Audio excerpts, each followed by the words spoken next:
Buenas a todos y bienvenidos un día más a The Power Laboratory. Para todos aquellos que seáis nuevos y ya hayáis caído en este vídeo de pura casualidad y os preguntéis que quién somos, qué es esto, pues nosotros venimos de Instagram, donde compartimos contenido relacionado con nutrición, hipertrofia, fuerza, powerlifting. Y bueno, podéis echar un vistazo a nuestro Instagram si os gusta y dejarnos un follow. Y hoy traemos un vídeo que es nuestro primer vídeo, que es algo que anunciamos ya hace tiempo cuando tocamos uno de los posts sobre las programaciones de powerlifting, los bloques y demás, en el cual dijimos que analizaríamos 3 planificaciones de manera que se pudiera ver un poco cómo planifico yo, cuáles son los criterios que sigo y que veáis que muchas veces se incluyen estos bloques y otras veces, dependiendo de los atletas, no es tan necesario. En cuanto al tema de la calidad y demás, no sé cómo va a quedar, sé que estoy grabando en vertical, pero bueno, problemas técnicos, no disponemos de todos los medios que nos gustaría ahora mismo. Pero bueno, espero que os guste el vídeo y que lo disfrutéis, así que vamos con ello. Bueno, empezamos con la presentación de los atletas. Quiero poneros a los 3 atletas que vamos a analizar un poco en contexto, de manera que luego cuando analicemos las planificaciones o las partes de las planis, entendáis un poco más el planteamiento que yo seguí y cómo se estructuró la cosa. El primero de nuestros atletas es Ángela Peinado. Es una atleta principiante, no ha competido nunca, se está preparando de cara a su primera competición, la cual confío en que la va a hacer increíblemente bien. Es una atleta que nunca antes había entrenado fuerza de manera pautada, es decir, nunca antes había seguido unas progresiones propiamente dichas, ella había entrenado a sensaciones, a lo que un poco le gustaba y demás, y por tanto responde súper bien al entreno, es alguien que está adaptado un poco a entrenar, pero al no seguir unas planes durante mucho tiempo, al no seguir un entreno de fuerza, no tiene una gran sobrecarga en el cuerpo y siempre se ha adaptado bastante bien a cualquier tipo de entreno que se le ha puesto, además a alguien que le gusta entrenar bastante. Más a destacar sobre ella es que al ser un atleta femenino tolera más volumen que un atleta masculino y dentro de los atletas masculinos los atletas más livianos toleran más volumen que los atletas más pesados y el ambiente socioeconómico. En cuanto al ambiente socioeconómico se suele poner en contexto porque es algo que afecta también las planificaciones. En su caso es una estudiante, por lo tanto sus tiempos de recuperación, su estrés en general y su fatiga a nivel general suele ser muy poco o menor que el de otra persona que, por ejemplo, trabajará en una mina 7 horas. Así que eso también es algo que hay que tener en cuenta. Pasamos al siguiente atleta. El siguiente atleta que hemos escogido es Thomas Darry. Es un atleta islandés, un atleta veterano, lleva mucho tiempo compitiendo. Compite en la categoría de menos de 105 kilos, por tanto es un atleta bastante pesado.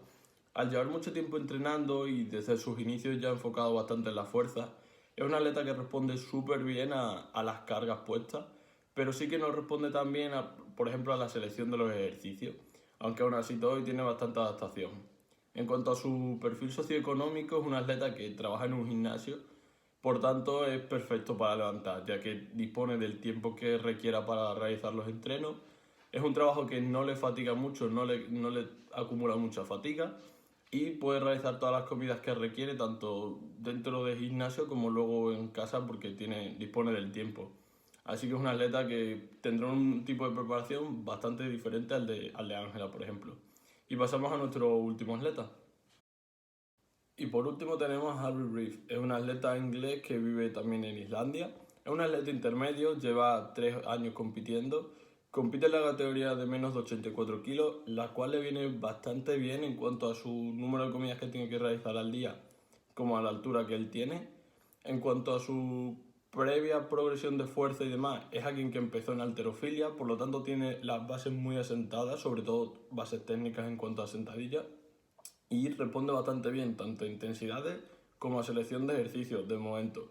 En cuanto a su perfil socioeconómico, es un perfil socioeconómico medio, tiene un trabajo estándar en una tienda, por lo tanto no tiene todo el tiempo que le gustaría para realizar todas las comidas que tiene que realizar, pero sí que es cierto que su trabajo tampoco le genera una fatiga excesiva, salvo días puntuales o eventos puntuales. Entonces es algo que ajustamos también según las semanas que él me vaya dando feedback. Y bueno, aquí tenéis a los 3 atletas en contexto, espero que os haya quedado claro, que no tengáis ninguna duda. De todas maneras, cualquier duda ya sabéis que lo podéis dejar en los comentarios y lo iremos respondiendo. Y vamos a analizar ahora la primera de las planes.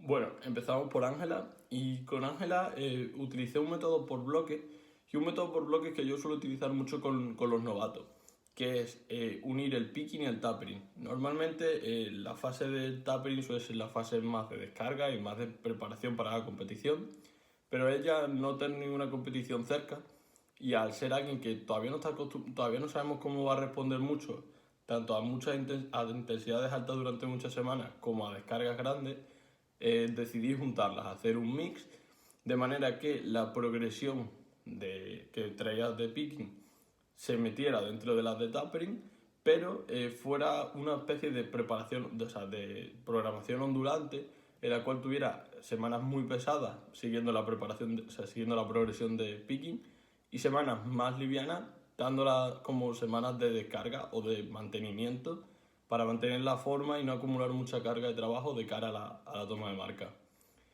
En cuanto a la distribución de esta planning, optamos por darle mucho énfasis a la banca, que es el punto más débil que tenía, aunque responde bastante bien a los demás básicos. Su mejor básico yo diría que ahora mismo es peso muerto.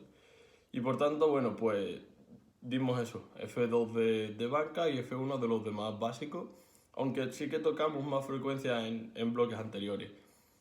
En cuanto a la selección de ejercicios, bueno, pues tenemos un básico y un auxiliar, y luego algunos ejercicios que yo considero que son los que más transferencia tiene y mejor le vienen. Aunque sí que es cierto que la selección de ejercicios suele ser prácticamente la misma para muchos atletas, porque yo considero que el truco es hacerlo fácil, sencillo, con ejercicios que verdaderamente tengan grandes transferencias de un básico a otro, o de, más bien dicho, perdón, de esos propios ejercicios a los propios básicos. Y bueno, ahí veis un poco la planificación. En cuanto al sistema de ERPI, es algo que me gusta utilizar bastante, ya que me gusta que los atletas se conozcan a sí mismos, se autorregulen ellos mismos, y les suelo poner muchas veces progresiones de ERPI, aunque en principio pueda parecer una tontería, ya que un ERPI 7 con un 80% de tu RM trabajado previamente y el día siguiente un ERPI 8 con un 90% de tu RM trabajado previamente, puede parecer que al final se va a quedar en lo mismo, ¿no? Es como lo que entra por lo que sale. Pero sí que es cierto que al atleta muchas veces le da la percepción de progresión y él mismo se autoimpulsa a progresar. Y si ayer tuvo un ERPI 5 de remo mancuerna y remo con 25 y hoy tiene un remo a ERPI 8, o sea, a ERPI 6 o 7, ya no me acuerdo, me lo he dicho, bueno, uno es lo siguiente, que él mismo se autoperciba como decir, oye, si ayer cogí 25 voy a intentar coger 27, aunque sí que es cierto que si él luego, cuando la coge, dice, esto no es el pi 7, está siendo ya un pi 9 porque vengo fatigado de antes, bajo el peso sin ningún problema. No sé si entendéis un poco el concepto que yo busco muchas veces conseguir con esto de que los atletas trabajen a RPI más que muchas veces que se trabaje a RIR. Sobre todo porque el trabajo a RIR dentro de repeticiones muy cortas y dentro de un mesociclo donde estás trabajando con mucha intensidad, yo creo que es algo que es mucho más difícil de controlar y que busquemos el estímulo o que busquemos exactamente lo que queríamos con ello. Bueno, vamos ahora con la planificación de tomas. Con tomas lo que hago es una programación más que por bloques, por fase, y cada fase suele costar de parte A y parte B, siendo la parte B muy dependiente del feedback y de las sensaciones que hayamos tenido en la parte A. Es decir, no es una programación que, por ejemplo, con alguien a lo mejor más novato puedes tirar de 2 o 3 meses atrás y sacarte prácticamente la planificación desde el principio y no tener que ajustar mucho, sino que es una planificación que requiere de mucho feedback diario o semanal y ir ajustando bastante. Así que os he puesto solamente la fase 3A porque prácticamente resume lo que viene siendo la forma de trabajo que tengo con él en casi que todas las fases. Es una programación ondulante en general, pero sobre todo en el básico que más rezagado tiene. Su básico más rezagado, como podréis ver, es sentadilla. Trabajamos a una F1 exceptuando el último día, que ahora lo explicaré. Y bueno, un poco por explicaros a lo mejor el caos que hay y que tenéis en el papel.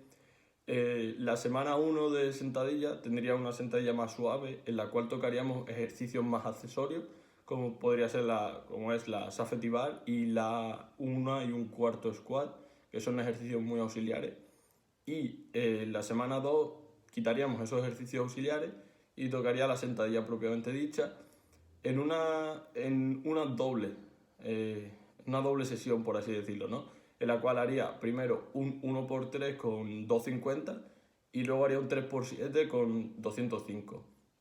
Y luego tendría un ejercicio auxiliar que son las Bulgarian Squat. En cuanto a banca y peso muerto, lo llevo bastante bien, por tanto tiene unas progresiones más o menos normales y dentro de lo que consideramos que tocaba dentro de esa fase. Y el último día que veis que es un día de SBD es porque me gusta meter ese día de SBD como un día de recordatorio, ya que tiene una F1, un día bastante ligero, simplemente eso, como una especie de recordatorio hacia el cuerpo y porque compite bastante. Y en competición es normal que tú hagas los 3 básicos el mismo día, como es lógico, y si no vas muy adaptado, si no vas adaptado a eso, si estás acostumbrado a tirar un lunes sentadilla, tu RM, descansar el martes y el miércoles tirar banca y peso muerto, el día de competición no vas a tener una situación real. Vas a llegar y a lo mejor vas a acumular mucho cansancio de un movimiento a otro y tus marcas van a empeorar bastante. Entonces es bueno ir acostumbrándose de cara a competiciones, el tirar los 3 básicos más o menos juntos y viendo qué tal las sensaciones, los tiempos de recuperación y también ayudarme a mí de cara a la planificación de con qué marcas salir, tanto en el primer tiro como en el segundo y el tercero dentro de la competición. Y bueno, creo que por aquí todo lo que tenía que comentar de la programación de Thomas. Si tenéis alguna duda, que sí que me puedo explicar súper mal ahora al principio, pues lo dejáis en los comentarios y vamos con la última plani. Y por último, tenemos la planificación de Harry. Harry también tiene una planificación por fase y creo que lo primero que llama la atención dentro de esta planificación es que la fase 2 no tiene ningún ERPI especificado y en la fase 3 sí que los tiene. Esto es porque previo a la fase 3, que es una fase un poco donde ya se entra en cargas un poco más altas, a él no le gusta tener especificado con qué carácter de esfuerzo trabajar, él se conoce bien y le gusta trabajar un poco a esas sensaciones que él tenga, pero sin tener un valor cuantificable estipulado. No suele fallar mucho, es decir, no suele acumular mucha fatiga entre entrenos, por tanto es algo que yo me adapto también a él y le dejo libre. Pero sí que es cierto que la fase 3, al entrar en una fase donde ya empiezan las cargas a subir bastante, es una variable que me gusta un poco controlar y ver un poco si, por ejemplo, está haciendo un RPI 7 con mucho peso o que él mismo se controle y diga, este RPI 7 quizás no está siendo tan 7 y está siendo un poco más RPI 8 o 9. Y bueno, analizando un poco más dentro de la plani, en la fase 2 es una fase donde la banca es ligera y accesoria, es decir, no tocamos una banca excesivamente pesada. Y sentadilla y peso muerto los mantenemos normal, con una planificación un poco normal. Con, como siempre, la misma estructura de ejercicios de un básico y un auxiliar y algún ejercicio complementario o no, dependiendo de la intensidad o dependiendo del volumen que yo crea conveniente que va a tener esa semana o esa planificación o en ese momento en concreto. Y bueno, en cuanto a la fase 3, es una fase ya un poco más pautada, en la cual quitamos que esa banca sea tan ligera y de accesorio a que tenga un día más ligero y un día de banca pesada de competición, porque obviamente la banca es su punto débil, si no le daríamos más prioridad a otro de los básicos. También es cierto que él no tolera mucho el volumen dentro de las sentadillas, es un básico que le causa bastante fatiga, así que también hay que tenerlo muy en cuenta a la hora de hacer las programaciones. Y bueno, por aquí tenéis un poco pues los números y la plani que él tiene. Si tenéis cualquier duda, pues ya sabéis. Lo mismo que con las anteriores planis, lo podéis dejar. Espero que haya quedado un poco claro los conceptos y cómo planteo yo las cosas, aunque no haya entrado quizás mucho en profundidad en ciertos temas. Y es que, por ejemplo, temas como la selección de ejercicios son temas los cuales quiero tratar posteriormente, o bien aquí en vídeos o bien en nuestra cuenta de Instagram en algún tipo de post. Así que espero veros por allí, que no os lo perdáis, que os guste. Y ya sabéis, si os ha gustado, pues lo de siempre, darle un like, compartirlo